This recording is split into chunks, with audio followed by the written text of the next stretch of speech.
Vamos lá, que hoje a gente tem bastante coisa para falar e tal. Então, hoje vamos falar sobre Marx. Ele tem bastante coisa. Eu peguei alguns textos que eu escrevi, né? Porque eu fiz uma disciplina sobre Marx e Engels na faculdade, agora no último período, e eu acabei pegando algumas coisas para colocar como a parte da apresentação. Fiz dois textos. Foi um sobre teoria do valor e outra sobre alienação, né? Então, é isso. E aí eu vou expor aqui para vocês, além do que eu estudei hoje, é claro. Então, vai ser bastante coisa, a gente vai trabalhar dessa forma, com a exposição do conteúdo normal, mais a leitura dos textos.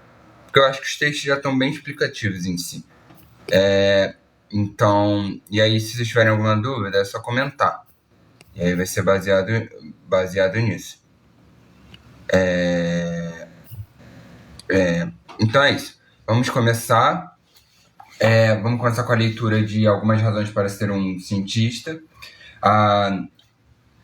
O relato de hoje é Fazendo Ciência Experimental, que é do Martin M. Peer, do Centro do Acelerador Linear de Stanford, em Pelamark, Califórnia, Estados Unidos.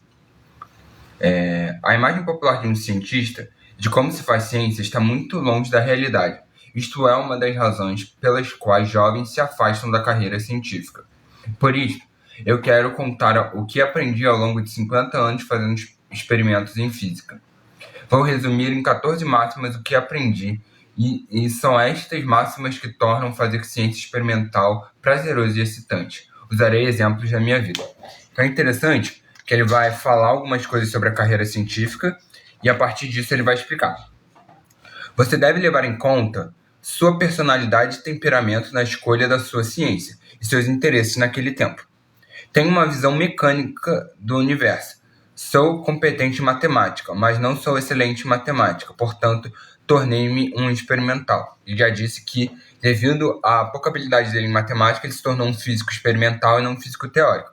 Que o teórico é que desenvolve teoria baseada em matemática, teoria matemática. Eu especulo sobre experimentos que possam ser interessantes, mas não faço trabalhos em teorias físicas. Normalmente você só traz resultado na física experimental e na física teórica você desenvolve a teoria baseado nisso. Baseado nesse resultado que você trouxe na física experimental. Voltando. Eu especulo sobre experimentos que possam ser interessantes, mas não faço trabalhos em teorias físicas. Eu gosto de trabalhar com equipamento porque sou muito habilidoso em termos mecânicos, mas não tente enquadrar-se em nenhuma imagem particular do que cientistas deveriam ser. Você não precisa ser um gênio matemático ou mecânico habilidoso. Você tem apenas que querer encontrar novas coisas sobre a natureza e você deve ter a força para continuar trabalhando no experimento quando ninguém sabe a resposta. O grande prazer ocorre quando você é o primeiro a saber a resposta. Segunda premissa ou segunda máxima para cientistas. O melhor é usar suas próprias ideias para experimentos.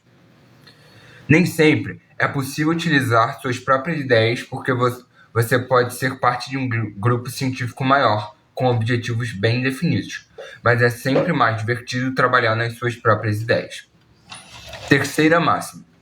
Você não precisa ser um pensador rápido ou ser rápido com palavras, e de fato é até melhor evitar esse tipo de gente.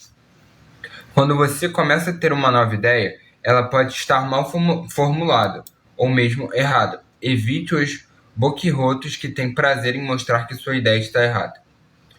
Isto porque, trabalhando numa ideia que possa estar um tanto errada, frequentemente você pode chegar a boas ideias. Isso toma tempo e você precisa de colegas que sejam solidários e que apoiem, não críticos rápidos com a palavra. Você não precisa saber tudo. Essa é a quarta máxima. Você não precisa saber tudo. Você pode aprender sobre um assunto ou uma tecnologia quando necessitar. A ciência move-se muito rápido hoje em dia. E se você tentar começar em uma nova área, você pode acabar tendo que gastar o início todo do seu tempo estudando o assunto antes de pular nele. O melhor é entrar de cabeça rápido e aí aprender o que necessita de colegas ou livros, ou cursos, ou por experiência, né? Então, assim, além de você não ser rápido, né, você tem que ter calma, porque quando você for começar uma tecnologia nova, você vai precisar aprender ela, né? Outra premissa. Para cada boa ideia, espere ter pelo menos 10 ou 20 ideias ruins. Saiba que a maioria das suas ideias não vai funcionar, mas quando você tem uma boa ideia que funciona, aí é uma maravilha. Inclusive, eu estava vendo uma aula sobre escrita de artigos científicos da USP, que fala justamente sobre isso. Você precisa de muitos resultados ruins para ter, de fato, um resultado bom. E é assim que funciona a ciência. Vamos ver qual a premissa que a gente está. 1, 2, 3, 4, 5... sexta premissa agora.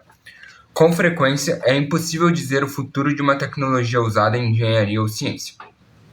Eu fui engenheiro químico antes de tornar-me um físico, e no final da década de 1940, eu trabalhava para a Companhia General Electric. Eu trabalhava num projeto de P&D, para fazer tubos e válvulas eletrônicas muito pequenas de modo que os rádios pudessem ser menores e consumir menos potência. Neste meio tempo, o transistor foi inventado nos laboratórios Bell.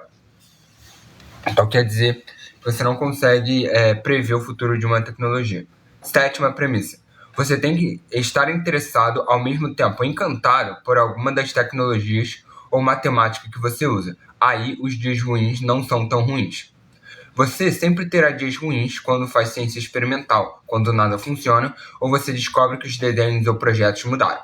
É crucial que você esteja com alguma parte do experimento, você esteja encantado com uma parte do experimento de modo a sobreviver aos tempos ruins. Próxima premissa.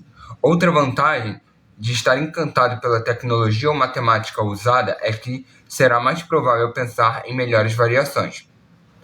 Esta é óbvia de dizer. Outra premissa. Você pode não gostar ou mesmo detestar alguma das tecnologias ou matemáticas usadas num grande experimento ou projeto de engenharia. E você pode ficar feliz em deixar estas áreas para seus colegas, mas não se surpreenda se você tiver que abordar uma destas áreas você mesmo. Porque a ciência é interdisciplinar, né? Então, se você faz ciência numa área, você vai acabar tendo que lidar com coisas que você não gosta, né? Isso tanto nas ciências experimentais quanto nas ciências humanas também. Porque muitos dos autores, eles estão dialogando com outros autores de vertente contrária, né? Aqui, ó. Eu comecei minha carreira como engenheiro químico, e há muitas áreas da química de que eu não gosto. Mas o trabalho presente de busca de partículas com cargas elétricas fracionárias em material de origem meteorítica usa muita química coloidal. Tive que aprendê-la. Próxima premissa. Você pode ser um fã da tecnologia ou matemática que você usa, mas não fique muito apaixonado. Pode haver um jeito melhor. Aquilo que você gosta pode não ser a solução exata. Próxima premissa. Você deve aprender a arte da obsessão em ciência e tecnologia. Quando você está trabalhando em um experimento, é importante estar obcecado por ele. Quando você acorda no meio da noite, você deveria estar pensando no experimento. Mas em todos os experimentos, chega um tempo em que você não pode melhorá-lo substancialmente, ou quando você concebeu um experimento mais frutífero na mesma área. Então, é tempo de terminar o experimento presente e seguir em frente. Esta é a arte da obsessão em ciência. Próxima premissa. Em muitas áreas da ciência, está ficando cada vez mais difícil ter tempo para fazer tanto o trabalho experimental quanto a teoria original. Em algumas áreas, como a física das partículas e astrofísica, já é quase impossível. Há aqueles que estão ligados à teoria e aqueles que estão ligados a experimento. Em muitas áreas da ciência, o desenho e construção do aparato experimental moderno tornou-se um trabalho de dedicação integral, assim como fazer trabalho teórico original. É triste, mas infelizmente não há tempo suficiente no dia e na noite para fazer ambos. Isso é muito interessante porque não é só na física, né, que tem esses dilemas assim. Existem os dilemas também nas ciências humanas, quem faz trabalho de campo e quem lida só com teoria, e nas ciências biológicas, por exemplo, quem faz trabalho de campo e quem faz trabalho em laboratório. Então, existem essas divisões que, inclusive, vão determinar aquilo que você trabalha, por exemplo, né? O tipo de trabalho que você faz. Teoria, a próxima premissa.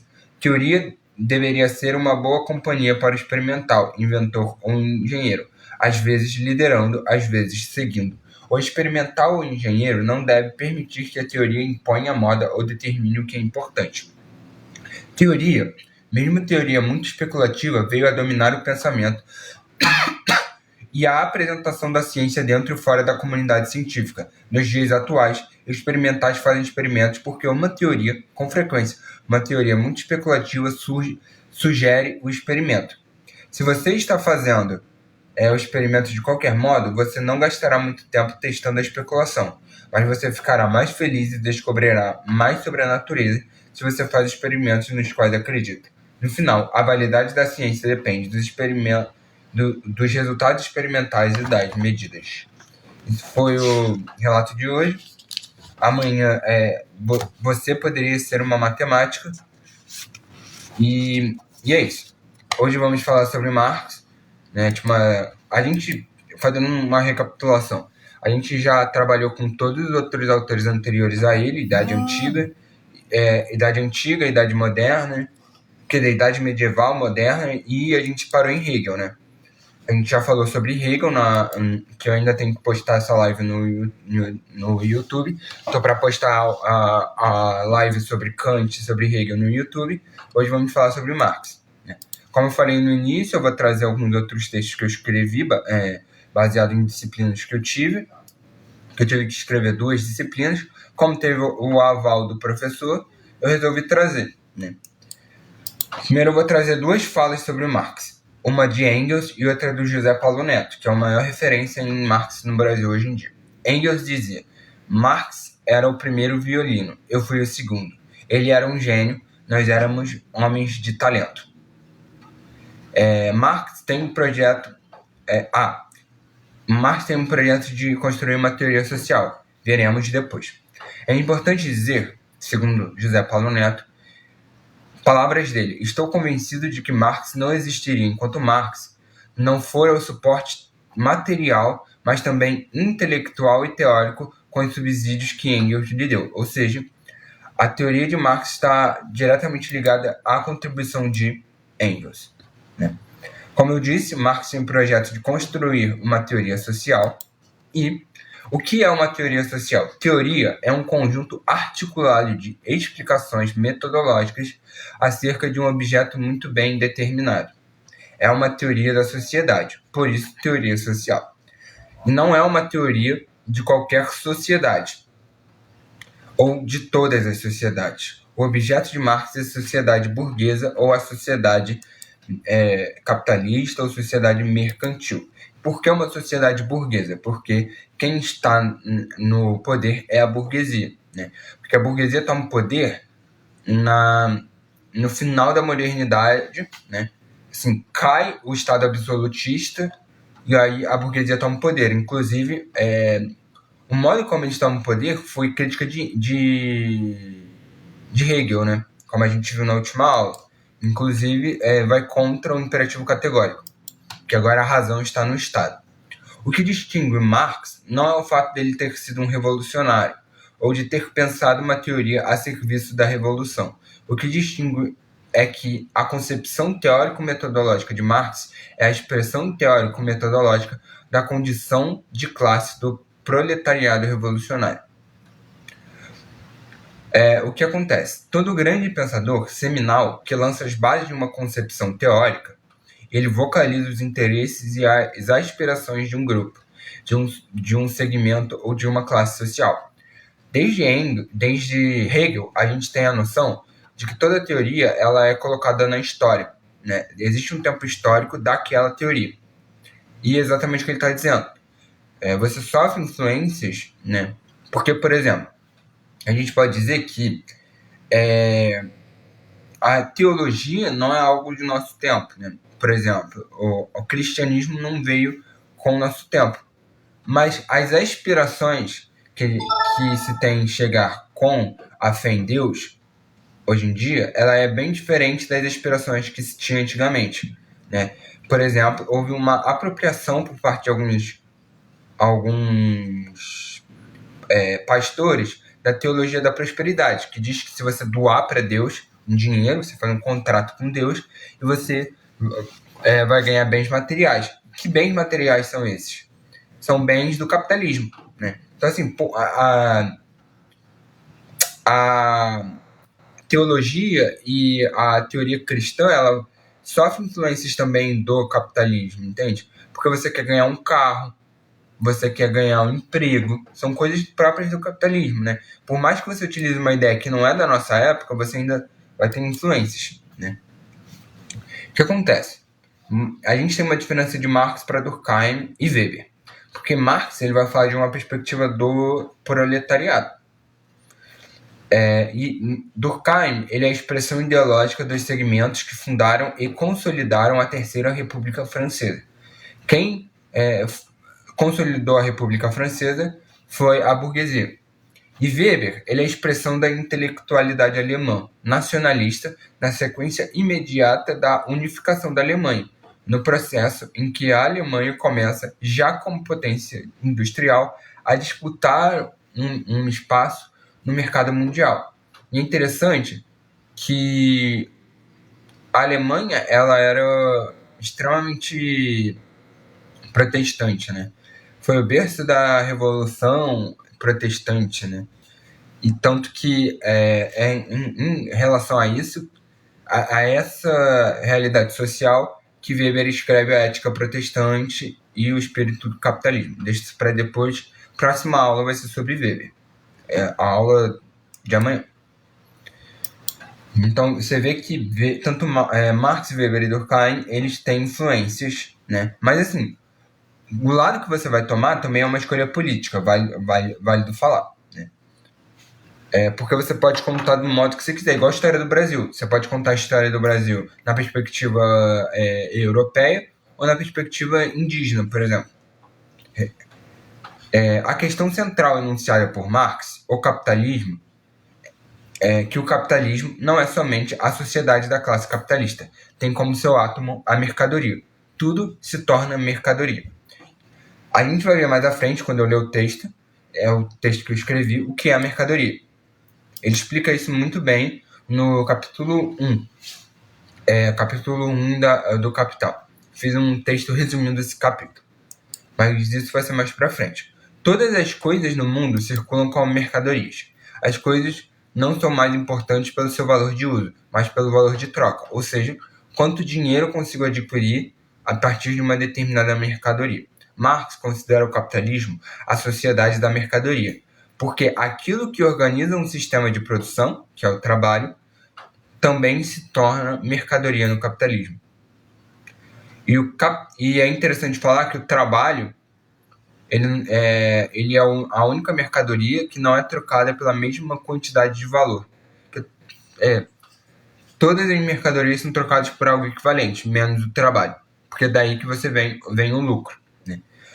Os modos de produção ao longo da história foram o escravismo, o feudalismo e o capitalismo. Os modos de produção são historicamente datados. A maioria da população, na figura de proletariado, vem de sua força de trabalho. A forma de expressão que se dá na forma de trabalho assalariado é uma exploração por contrato. Os trabalhadores precisam ser tomados sujeitos de direito. Direito é uma forma de ligação entre as pessoas que permite a exploração capitalista. Tem duas coisas. Que ele assenta as bases do trabalho, né, o direito, e ele garante a legalidade dos princípios burgueses, os princípios da filosofia política moderna, que, relembrando para vocês, que a gente falou nas aulas anteriores, é o seguinte: a liberdade de negócios, a propriedade privada e a igualdade perante a norma. Nunca igualdade de condições. Então é isso. Você vai ter na Constituição que todos são iguais perante a lei, todo mundo tem liberdade para empreender E é isso, tá ligado? E que você deve defender a propriedade privada. O explorado precisa ser explorado mediante vínculo jurídico. O direito, então, não é o que salva o indivíduo da exploração, mas o que permite determinado tipo de exploração. O capital. Vamos falar agora sobre o capital. Dialogando de perto com a economia clássica inglesa, Marx constrói em O Capital o esboço de uma teoria econômica moderna, combinada com uma teoria social e uma teoria das tendências históricas. Okay? Alguns pontos da obra.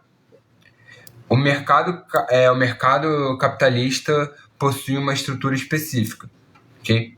E aí é interessante pensar o que é modo de produção. Né? Que aí a gente fala do capitalismo como modo de produção. Mas o que é um modo de produção que ele vai falar no Capital?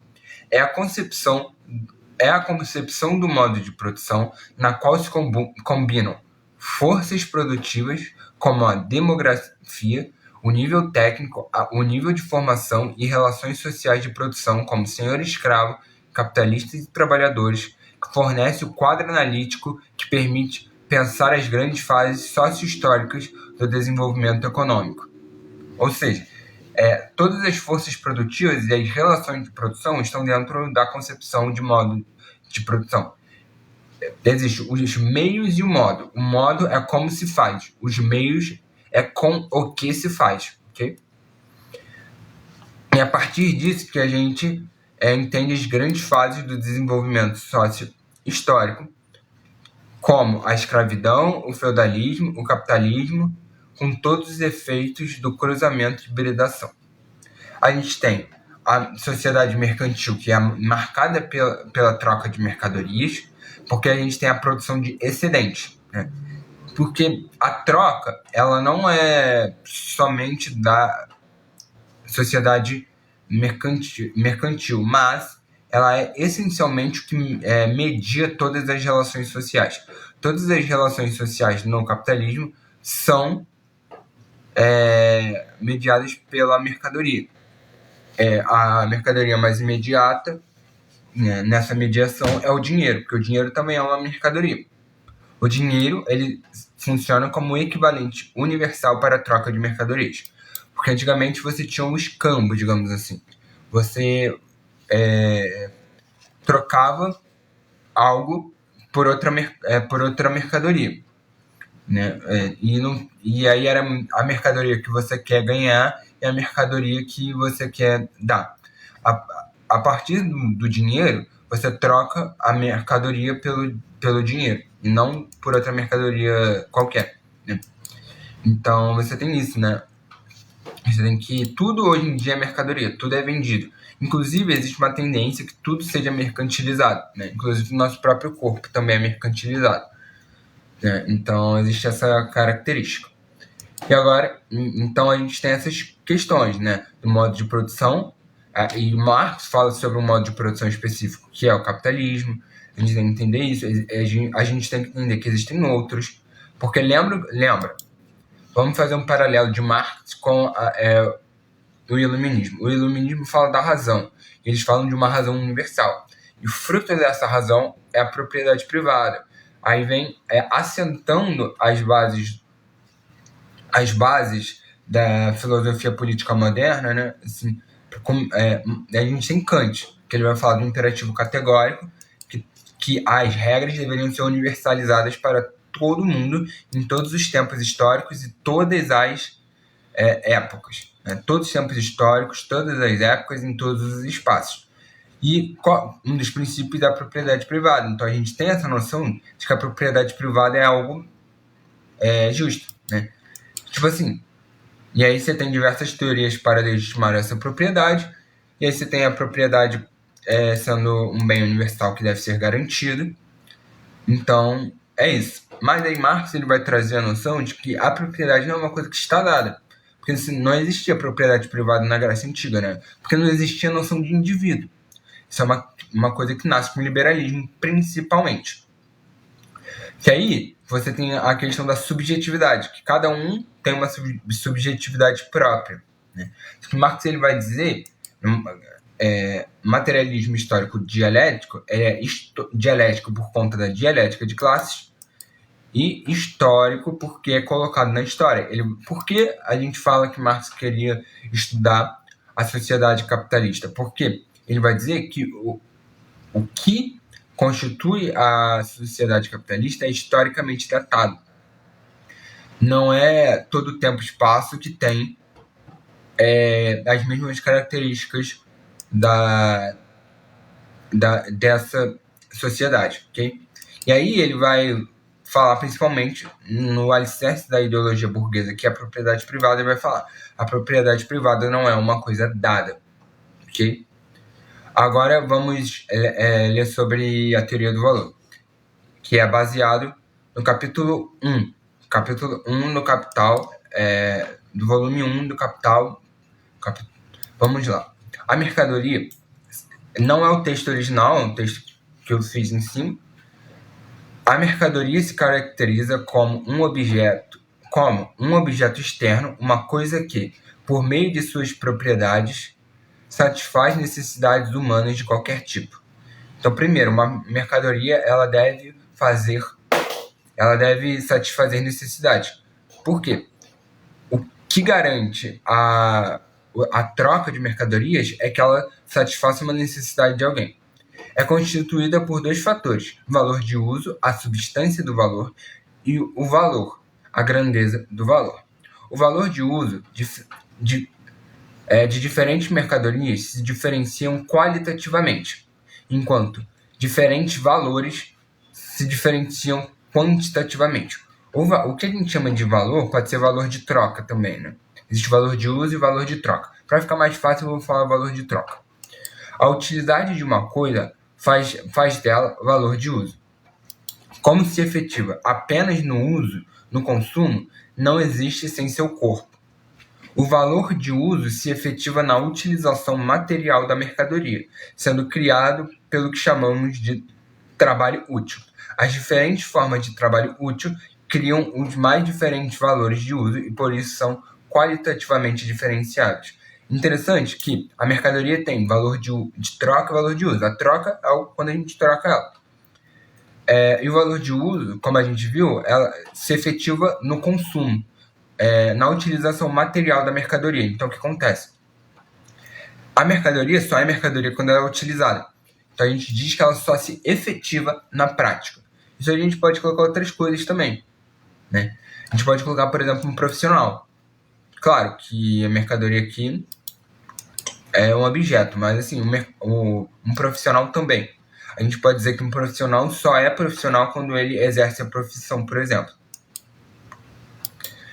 No processo de troca, nós trocamos X mercadoria A por Y mercadoria B. Mas o que permite que mercadorias diferentes possam ser igualadas? O fato de serem frutos do trabalho. Para a comparação entre mercadorias qualitativamente diferentes, ou seja, que são diferentes entre si, reduzimos-as a trabalho humano igual, o trabalho humano abstrato. A gente tem a categoria do trabalho, que é o trabalho do carpinteiro, do pintor, do professor e tudo mais.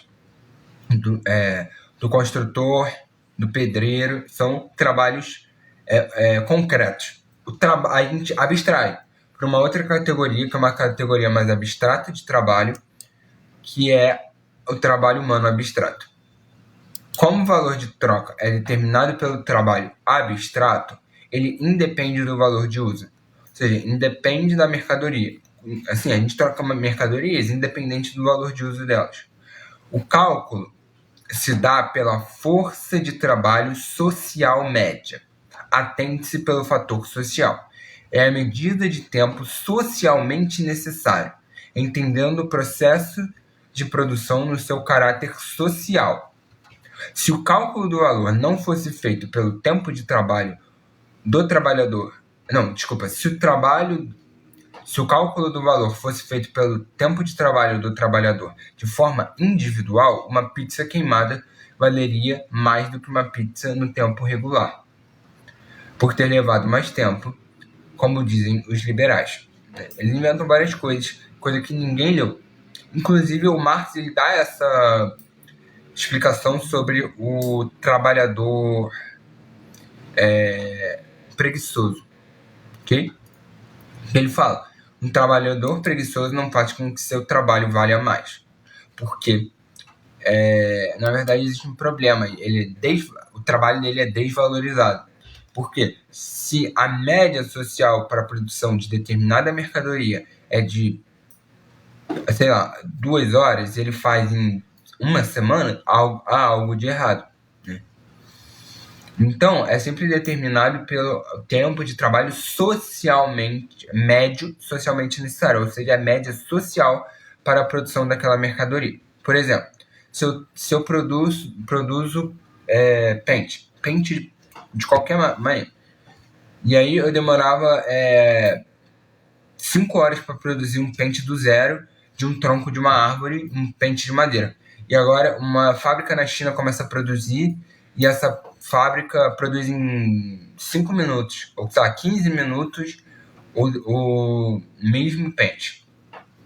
O meu trabalho ele é desvalorizado, porque agora o tempo necessário para a produção dessa mercadoria é menor. Okay? Então, o meu trabalho, o valor, né, da minha hora de trabalho está menor. Okay? A grandeza do valor de uma mercadoria varia na razão direta da quantidade de trabalho. Quanto mais trabalho é necessário para a produção de uma mercadoria, maior é seu valor. Agora, a grandeza do valor de uma mercadoria varia na razão inversa da força produtiva, ou seja, quanto mais desenvolvidas são as forças produtivas, menos trabalho é necessário e menos tempo de produção da mercadoria. Ou seja, quanto mais desenvolvida é a força produtiva, menos vai valer o meu trabalho. E nisso vem a a tendência decrescente da taxa de lucros. Por quê? Cada vez mais eu vou desenvolvendo a força produtiva e a máquina fica cada vez mais cara. Mas, quanto mais desenvolvida, mais cara é a máquina, mas mais rápido ela produz. Ou seja, eu tenho máquinas mais caras e um produto mais barato. Por que o produto é mais barato? Porque ele é mais rápido para produzir. Então, eu tenho uma tendência decrescente da taxa de lucros, porque o valor da mercadoria é cada vez menor. Então, eu vou lucrar menos. É igual quando você tem essas lojas de R$1,99, sabe? A pessoa lucra muito pouco. Então, você precisa ter uma produção em massa. E um consumo em massa também. A obsolescência programada, ou essa noção de que tudo é programado para falhar algum dia e que a gente já vai descartar essa coisa, vem muito dessa noção de que a tendência é que o lucro diminua. Então você sempre tem que estar comprando para manter o lucro das empresas. Você quer ver as empresas falirem, você não comprar mais, assim, não comprar, fazer produtos que durem cada vez mais. Okay? Uma empresa não tem como durar a tão longo prazo fazendo coisas que durem para sempre. Inclusive tem uma... pois é, as lojas de R$1,99 agora são R$19,99. Antigamente tinha até umas que era até R$10, né? Mas hoje em dia já tá bem mais caro. Inclusive tem até um documentário, se vocês pesquisarem, que eu não lembro agora qual é o nome dele, mas é sobre obsolescência programada. Se pesquisarem no Google vão ver que o mote do documentário ele é muito clássico. Muito clássico. O mote é uma lâmpada. Uma lâmpada muito antiga, que ela está há 100 anos sem apagar. Não é que... Apagar que eu digo é parar de funcionar. Não é que eles não apagam ela. Ela funciona normal. Ela está em um corpo de bombeiros, né? Uma unidade de corpo de bombeiros, eu acho que nos Estados Unidos. Não lembro exatamente.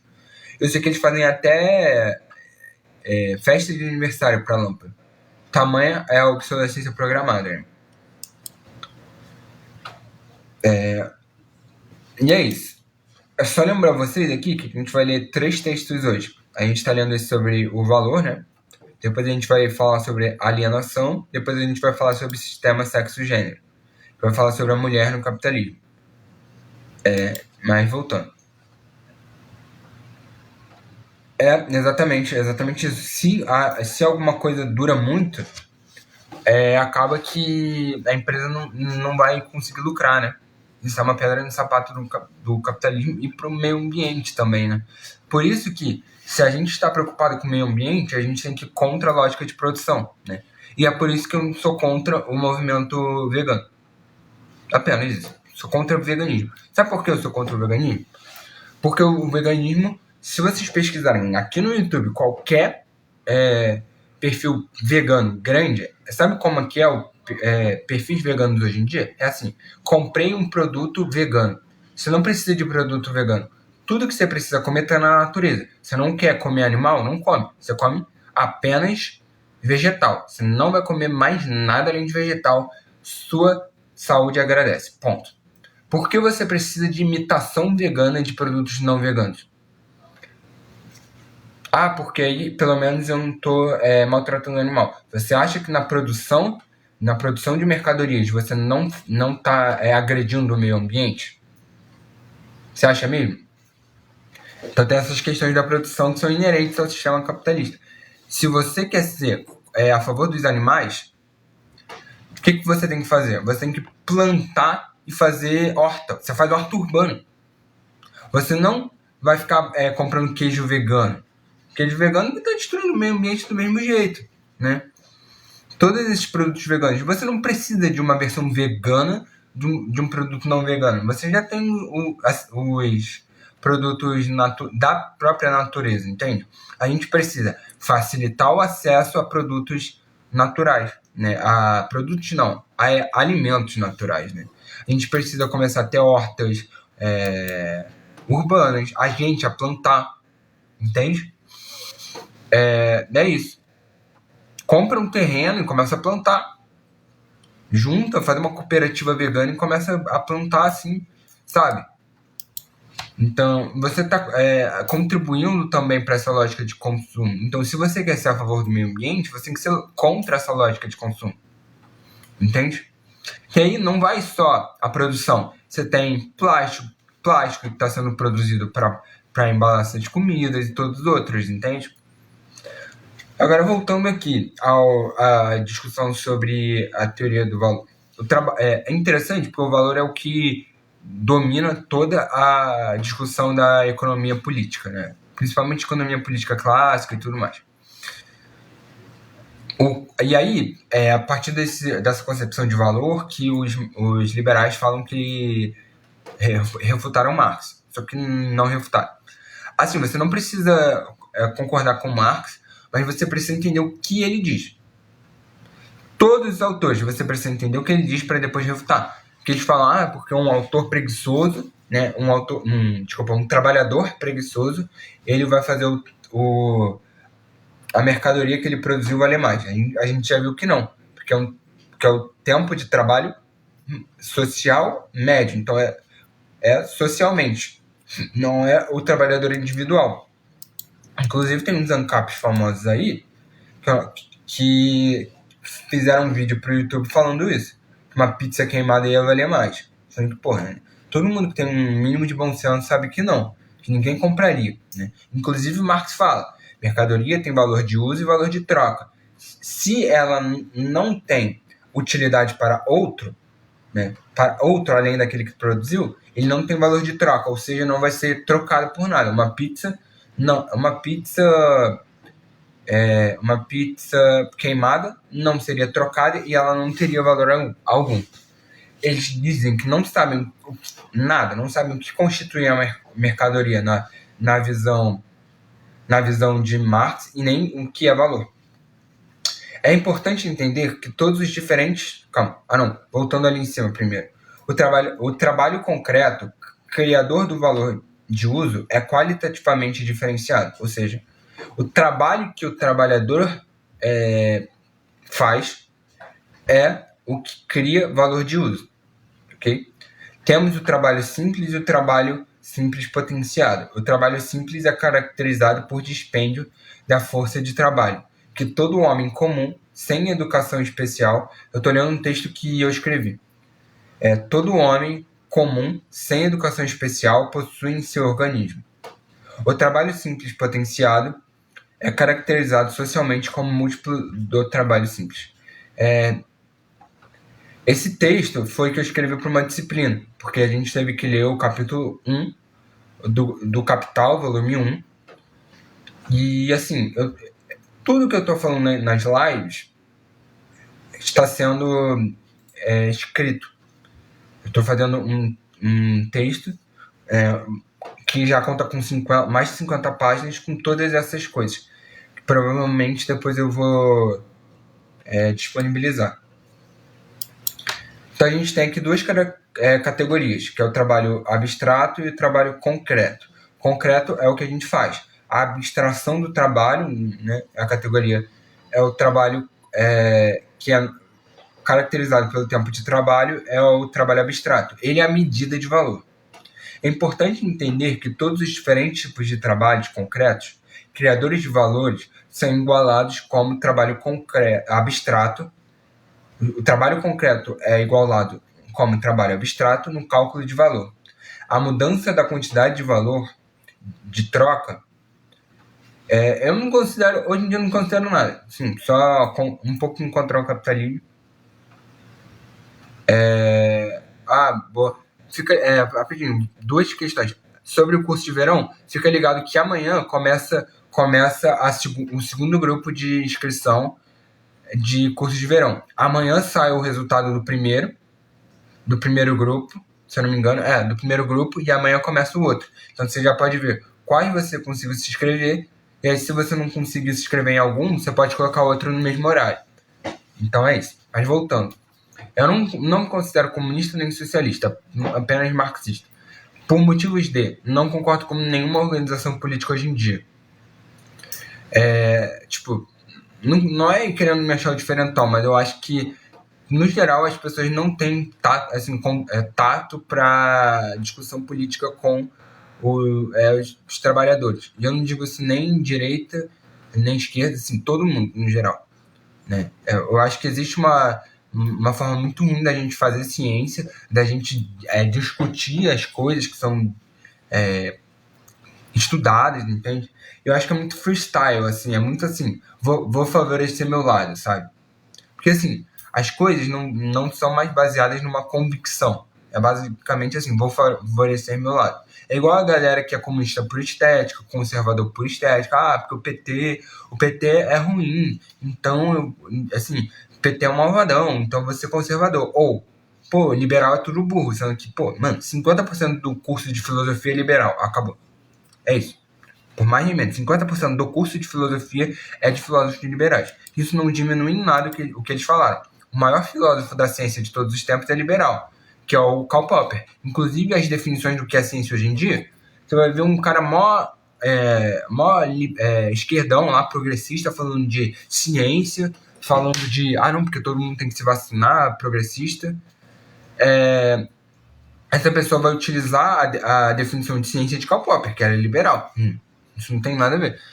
Eu estudo atualmente. Eu estudo na Universidade Federal do Estado do Rio de Janeiro. Sim, na verdade não é a economia que é ideologia. Toda a ciência é ideológica.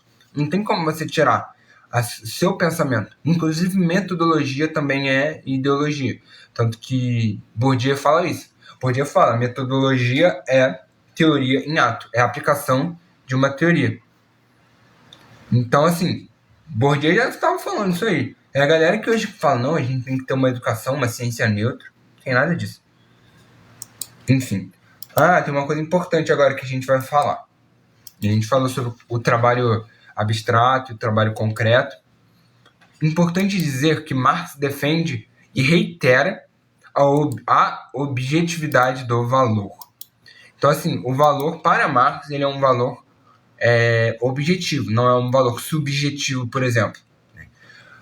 Muitas pessoas vão falar que a utilidade, né, tá na pessoa que vai comprar. Então ela dá mais ou menos valor.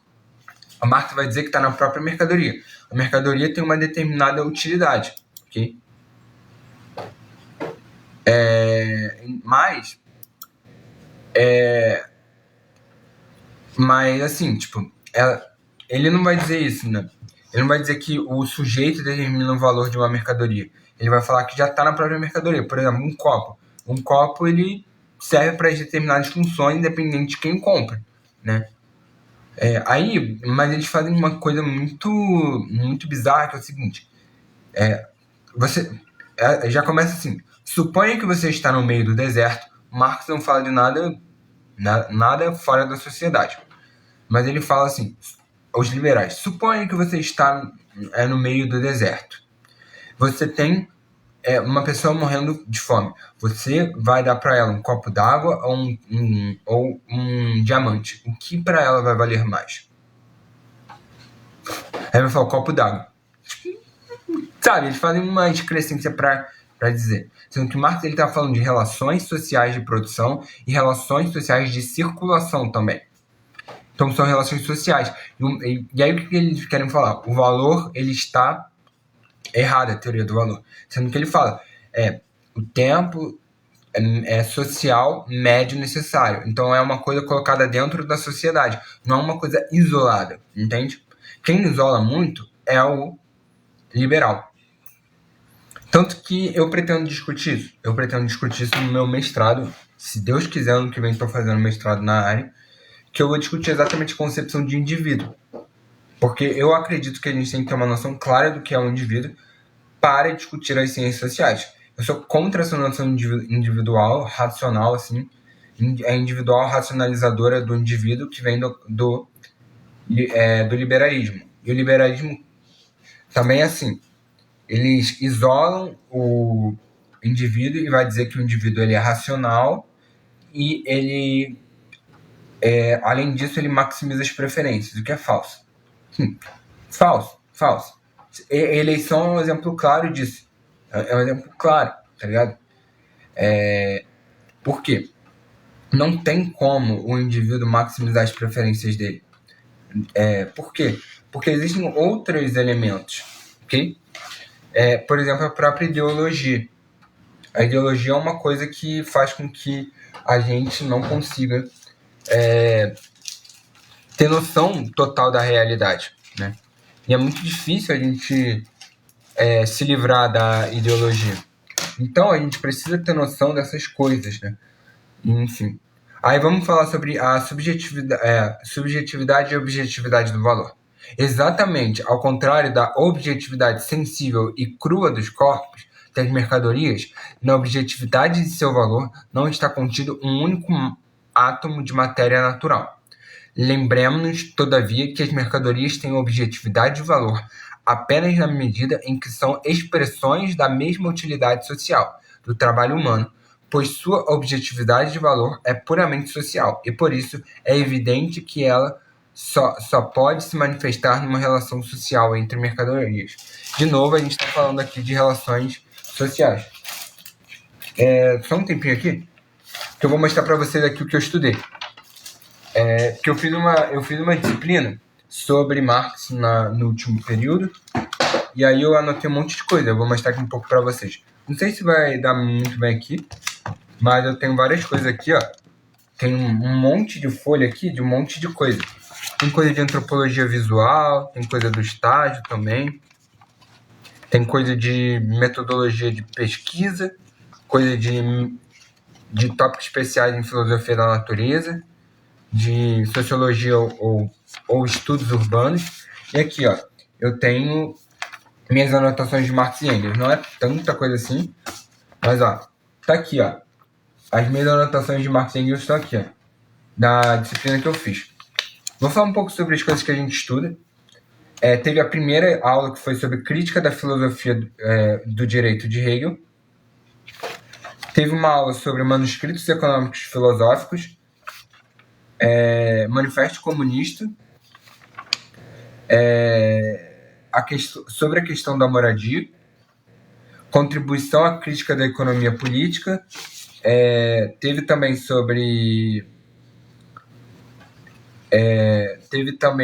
a questão da Lei Geral da Acumulação Capitalista, e teve outras coisas. A gente leu também sobre a questão Deixa eu ver. A guerra civil na Irlanda e guerra civil dos Estados Unidos. Marx também fala sobre essas questões. Essa foi uma das muitas disciplinas que eu fiz. Eu também fiz uma disciplina sobre o Capital. Só que, claro, longe da gente varrer o Capital todo, porque o Capital tem 1000 páginas e 25 capítulos. Então é bem difícil a gente tratar o livro todo. Mas assim, é bem comum de ter disciplinas. E como é um livro seminal, assim, que marca a história pré e pós-Capital, é uma coisa que, se vocês estiverem fazendo humanas, se tiverem a oportunidade, façam. Não é nem por conta de Marx em si, mas é pela importância que ele tem em diversos outros autores. E aí a gente pode deixar que Marx ele é nada, assim, só sociologia e tal. Mas não é só isso. Tanto que ali atrás, deixa eu ver. Aqui, não sei se vocês estão vendo, tem um livro verde aqui, é o segundo de baixo para cima, é de marxismo e biologia. São escritos dialéticos em agricultura, saúde e ecologia, inclusive. Vou pegar o livro aqui para mostrar para vocês também, já que é uma live sobre Marx. Vou trazer dois autores que são autores dialéticos, trazendo uma noção, a dialética marxista. Aqui, ó. Deixa eu ver. Aqui. Tem aqui, ó, dois livros. Um livro que não é diretamente, mas aqui, ó, A Falsa Medida do Homem. E esse aqui, sim, que é marxista, que é a Dialética da Biologia, que é do Richard Lewins e Richard Lewontin. Inclusive, eles são, sei lá, eles eram professores de Harvard e tudo mais. Inclusive, um deles foi até chefe do programa de pós-graduação lá.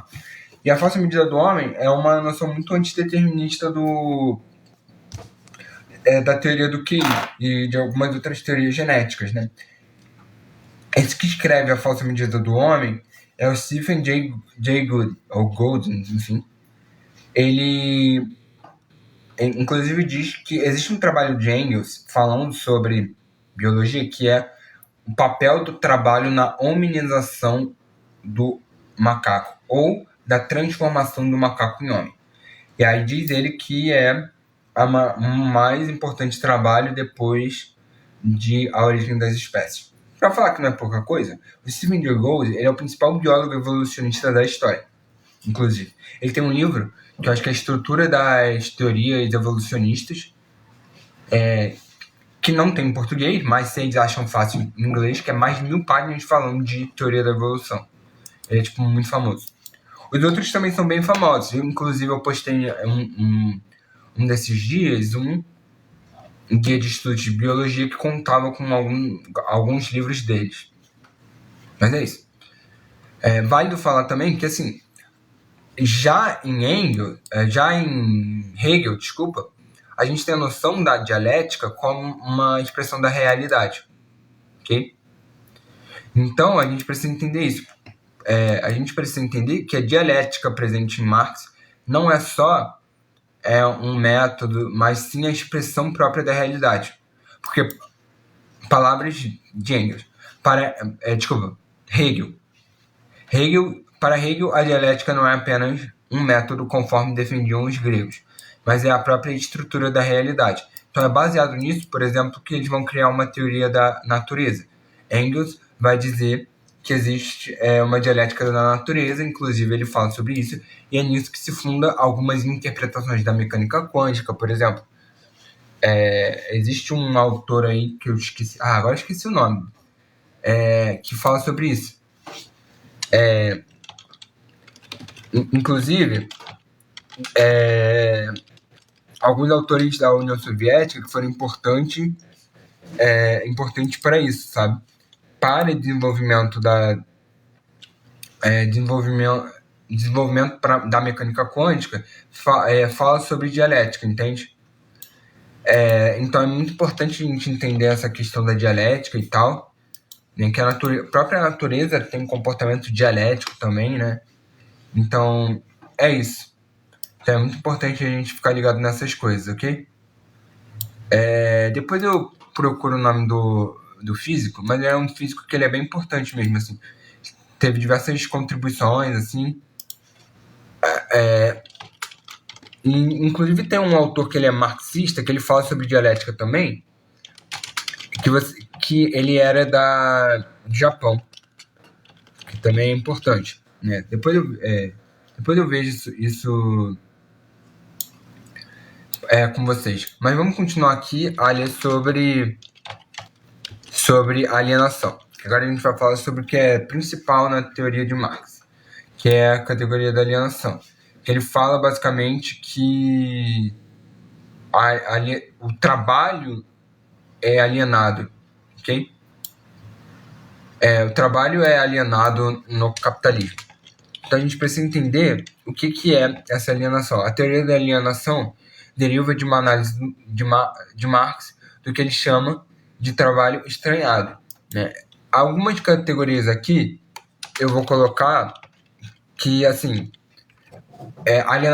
alienação e estranhamento é um pouco, assim, diferente, assim, para o...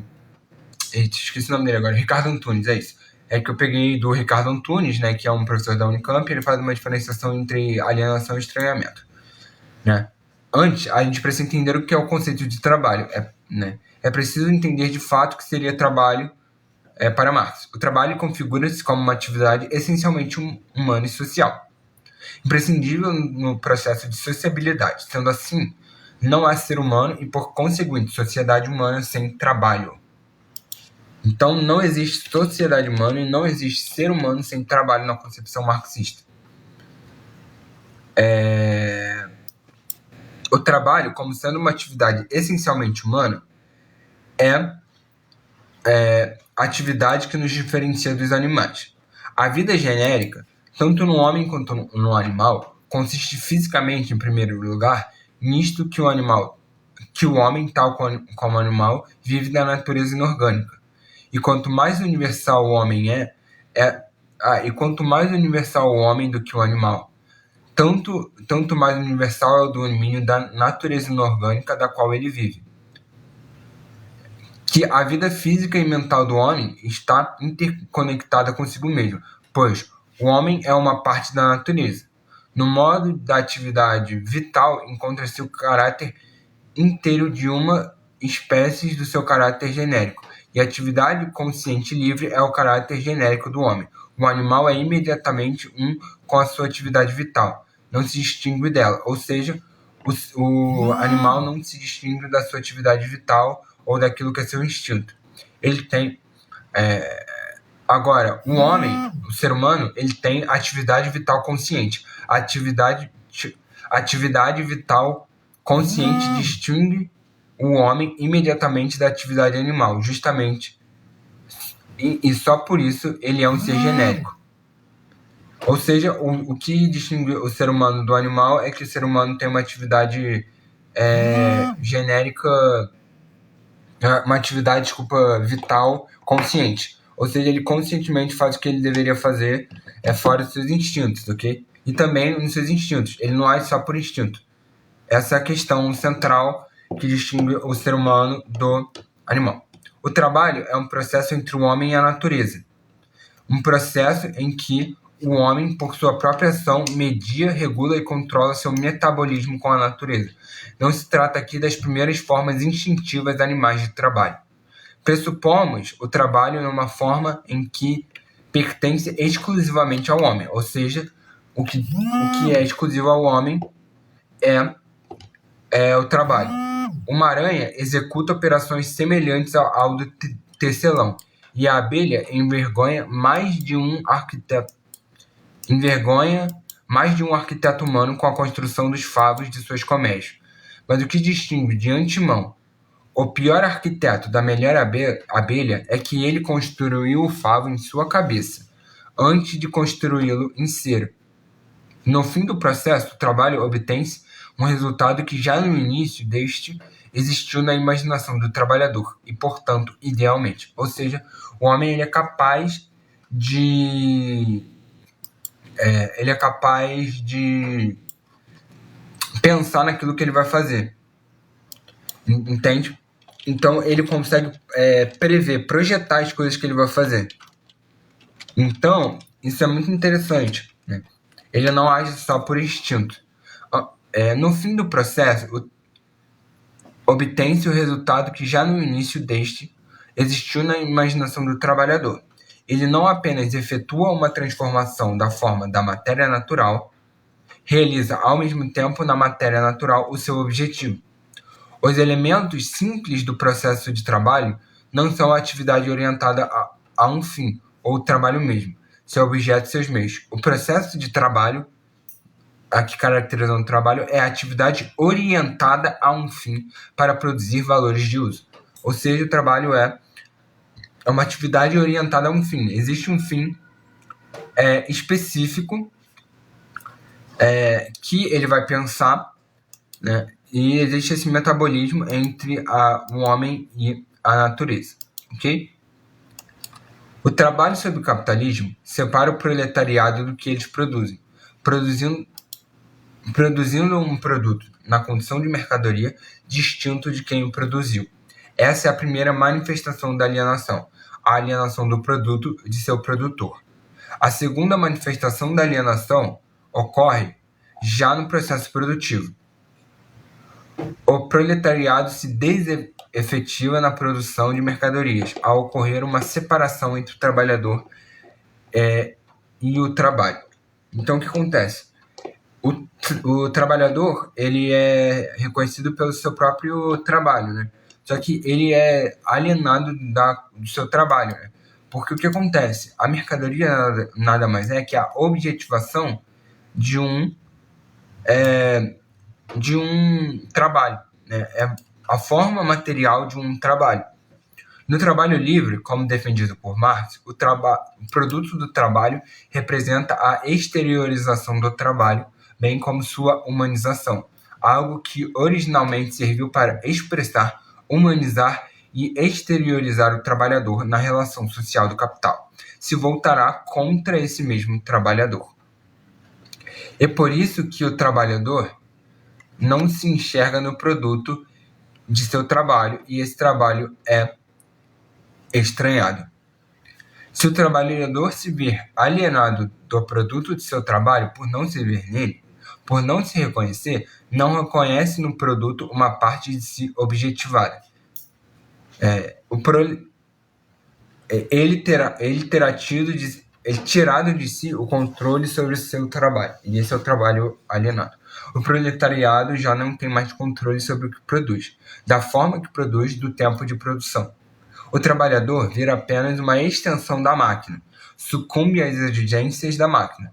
Deve agora se adequar ao modo e ao ritmo de produção exigidos pela máquina.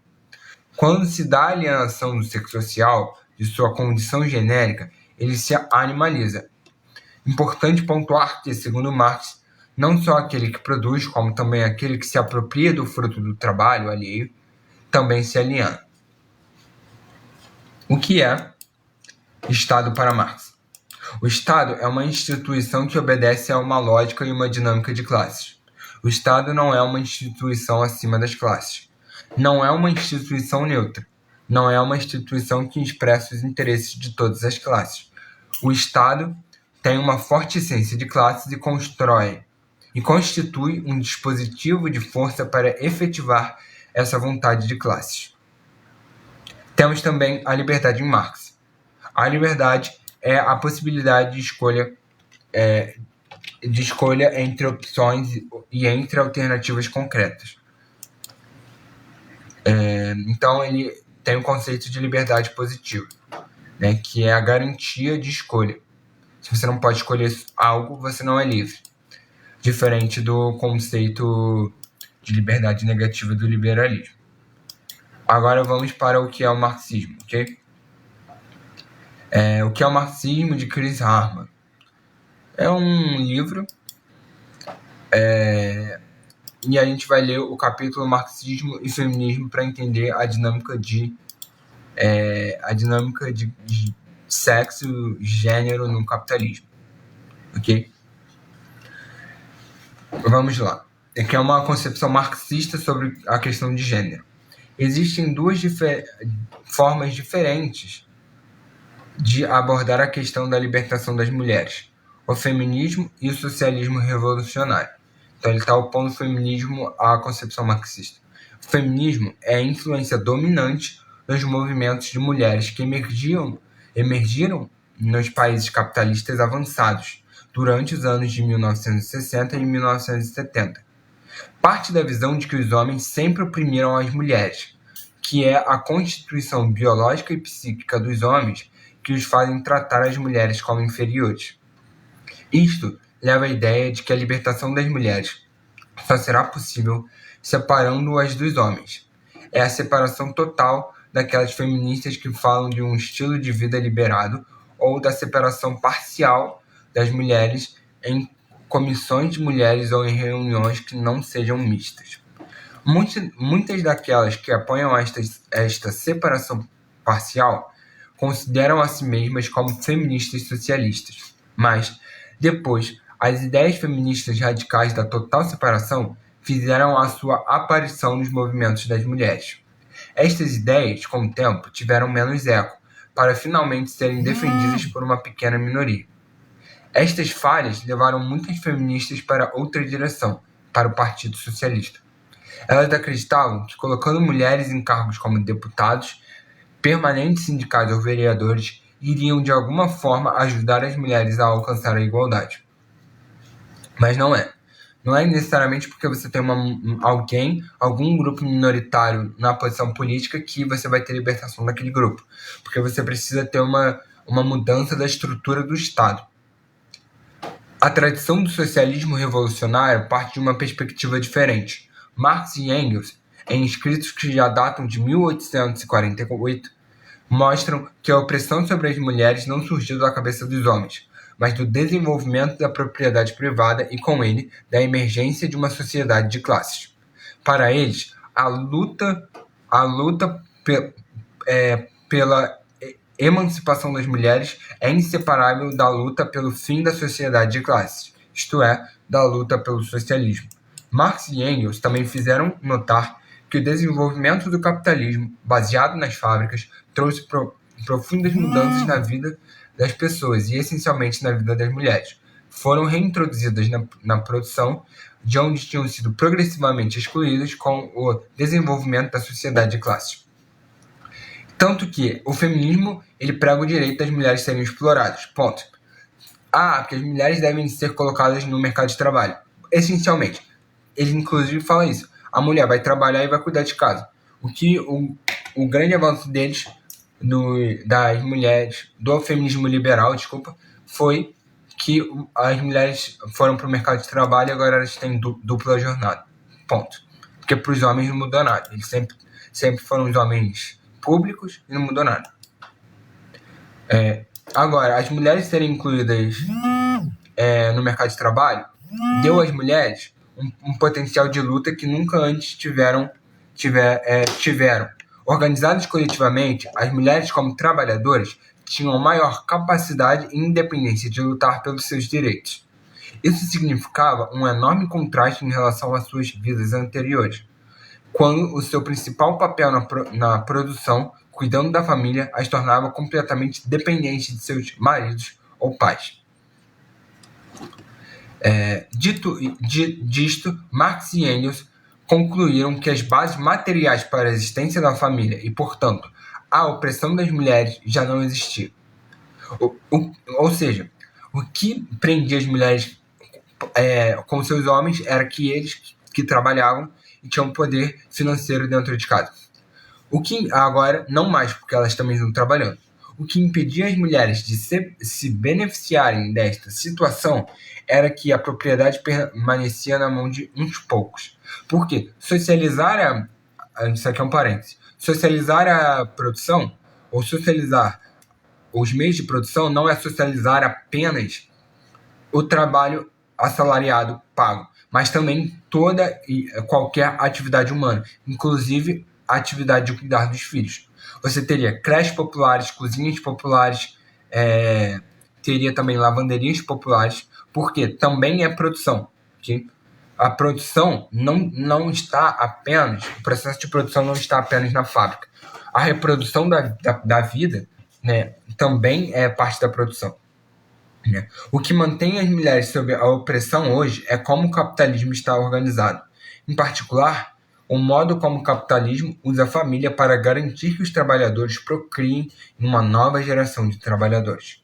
Do ponto de vista da classe dominante, é muito vantajoso pagar os homens e, cada vez mais, mulheres pelo seu trabalho, enquanto as mulheres permanecem gratuitamente trabalhando para que os homens fiquem em condições de irem ao seu trabalho e que os seus filhos sejam criados para fazer o mesmo. A sociedade socialista, pelo contrário, tomará conta de muitas funções que pesam sobre as mulheres.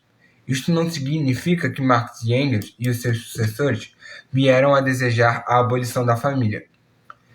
Os defensores da família têm sido capazes de mobilizar parte significativa das mulheres mais oprimidas que podem entender como abolição da família dar licença aos maridos para abandoná-las, com as responsabilidades com as crianças. Na verdade, a abolição da família é a abolição da família enquanto instituição social. Os socialistas revolucionários têm tentado mostrar que, ao contrário, numa sociedade socialista, as mulheres não seriam obrigadas à vida miserável que lhes dá a família moderna. As feministas sempre rejeitam este tipo de análise, a análise da questão da família, né? Longe de se aproximar às mulheres quando têm o poder de mudar a sociedade e acabar com sua opressão, ali onde elas, coletivamente fortes no trabalho, elas as entendem como vítimas. No início dos anos 80, por exemplo, foram feitas campanhas que abordavam questões como a prostituição, as violações ou a ameaça das armas nucleares sobre as mulheres e a família. Tudo isso parte da ideia de que as mulheres são fracas. O feminismo pressupõe que a opressão está acima da divisão da sociedade em classes. Isto leva a conclusões que deixam o sistema intacto, porque você diz que o problema está na relação entre homem e mulher, e não na constituição do sistema. Isto leva a conclusões que deixam o sistema intacto, enquanto melhoram a situação de algumas mulheres, uma minoria.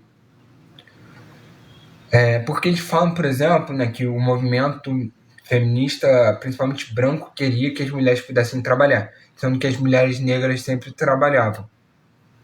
Os movimentos da libertação das mulheres foram frequentemente dominados por mulheres da nova classe média, jornalistas, escritoras, professoras e executivas, enquanto secretárias e obreiras são deixadas de lado. É apenas durante períodos de mudança radical e explosões revolucionárias que a questão da libertação das mulheres torna-se realidade, não apenas para uma minoria, mas também para todas as trabalhadoras. A Revolução Bolchevique de 1917 produziu uma igualdade como nunca antes se vira. O divórcio, o aborto e a contracepção estavam livremente disponíveis.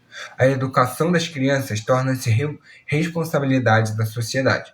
Iniciou-se a utilização de restaurantes, lavanderias e infantórios comunitários, que davam às mulheres maior possibilidade de escolher e controlar as suas vidas. Claro que o destino destes avanços não poderia ser separado da própria Revolução. A fome, a guerra civil, a dizimação da classe obreira e o fracasso da Revolução Internacional significaram o fim do socialismo na Rússia. Os avanços foram revertidos. Mas os primeiros anos da República Soviética mostraram que a Revolução Socialista pode conquistar, até mesmo nas piores condições. Hoje em dia, as perspectivas para a libertação feminina são ainda melhores. Na França, igual nos outros países desenvolvidos, mais que dois trabalhadores em 5 são mulheres. A emancipação das mulheres só poderá ocorrer através do poder coletivo da classe operária. Isto significa rejeitar a ideia feminista de criar organizações separadas das mulheres.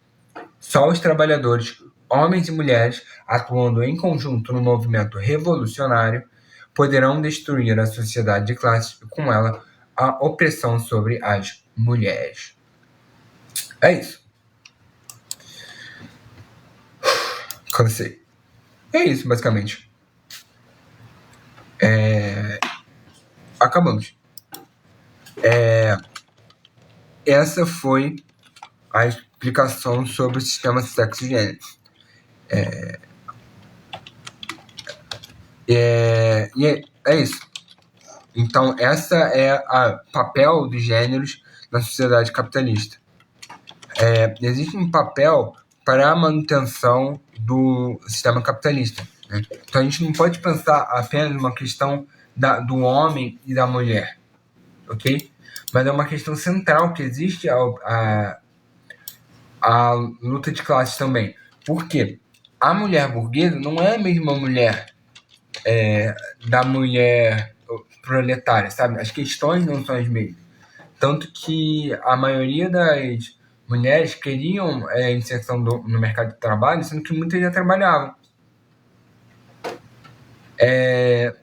Isso é interessante pensar, sabe? Porque as escravas sempre trabalharam durante toda a história. Só que houve um apagamento por conta dos primeiros movimentos feministas nos Estados Unidos, que é onde culminou, tenham sido movimentos liberais pequeno-burgueses, entende? Então a gente tem que ter isso em mente também. Isso é uma questão muito interessante da gente pensar, ok? Então é isso, né? A gente precisa pensar muito nessa questão do gênero enquanto uma questão, sim, que perpetua o sistema capitalista, porque a mulher ela tem um papel da reprodução da vida, né? Então ela tem um papel muito forte aí, né, para produzir a nova classe trabalhadora, né? Só que hoje em dia é um pouco diferente, sabe? Porque hoje em dia a maior parte do lucro da classe burguesa não vem da produção, né? Tanto que eles, para controlar produção, eles queimam estoque, né? Para controlar o preço, desculpa, para controlar as questões de oferta e demanda. O leite, por exemplo, se eu não me engano, na Europa existe subsídio estatal para a produção de leite, e às vezes quando o leite é muito produzido, estacam em lagos, inclusive existem os lagos de leite. E aqui no Brasil também, né, alguns produtores, se eu não me engano, tacaram tomate no meio da estrada, e com isso a gente tem a noção de que, tipo assim, eles não precisam tanto vender, justamente por conta do que eu expliquei mais anteriormente, sobre a questão da tendência decrescente da taxa de lucros, né?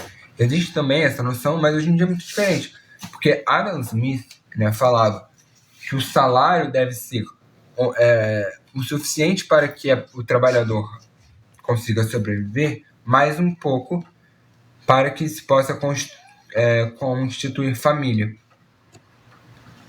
Mas hoje em dia a gente não tem nem pagamento de um salário suficiente para a própria pessoa viver, quem dirá constituir família, porque você não precisa mais. Tem inclusive excesso de trabalhadores. A maior parte vem do capital fictício especulativo. É interessante vocês pensarem, né? Porque a maior parte do lucro da burguesia hoje em dia vem por parte de investimento, não é mais pela produção de mercadoria e pela venda de mercadoria. Hoje em dia, um mínimo disso, tá ligado? Inclusive, eles podem matar um monte de trabalhador que não dá em nada pra eles. Entende? É isso. Eu acho que tá bom por hoje. Deu bom, né? Até hoje a gente fala sobre muita coisa, né? Interessante vocês, voltando aqui só para explicar, vocês precisam ter bem claro essa noção do valor como algo social, que que não é algo que deve ser individualizado, entender o que é o trabalho alienado, que é um trabalho em que se aliena um produto de trabalho do trabalhador, e o trabalho é a objetivação daquele, ou seja, transformação em objeto do trabalho, né, do que é trabalhado, e é a exteriorização daquele ser humano, segundo Marx. E você tá alienando parte do que é o trabalhador, né? Porque o trabalhador se reconhece naquilo que ele produz. Ele diz, aquilo sou eu, aquilo me representa. Mas na alienação você tem essa questão, né? E o trabalho também. A gente precisa entender, vou dizer mais uma vez o que é o trabalho, né? Para vocês entenderem bem o que é o trabalho. O processo do trabalho é a atividade orientada a um fim, ou seja, existe um fim específico, existe um objetivo para produzir valores de uso, apropriação do natural para entre o homem e a natureza, para satisfazer as necessidades humanas, condição universal do metabolismo entre o homem e a natureza, condição natural eterna da vida humana e, portanto, comum a todas as suas formas sociais, ou seja, todo ser humano trabalha, é um metabolismo entre o homem e a natureza, ok? Eu acho que tá bom por hoje. Por hoje é só. Até a próxima. Até amanhã. Espero vocês no mesmo horário, às 10 horas.